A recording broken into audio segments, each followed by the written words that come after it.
Welcome to the Tech Egg. Don't get scrambled. Enjoy the video. You start by verifying permissions and environment. Open browser site settings for Meet. Google. Calm and allow screen, camera, and microphone. This lets Google Meet capture your display.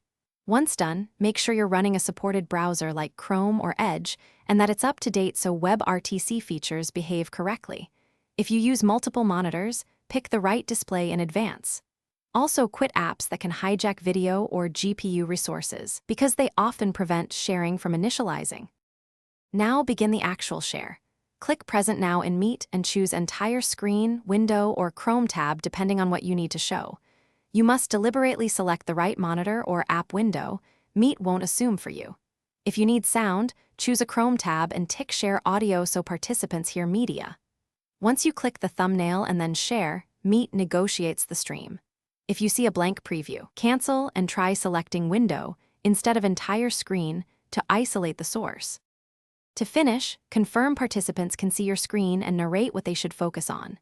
If the view is blank, stop sharing and restart the present flow. Sometimes renegotiation fixes it. Make sure your operating system's privacy settings allow screen capture. For example, macOS requires screen recording permission for your browser. Disable extensions that block content, and if nothing works, restart the browser or computer and rejoin the meeting, because a fresh session often clears locked resources and resolves lingering conflicts. Thanks for watching. Consider subscribing if I helped unscramble your problems.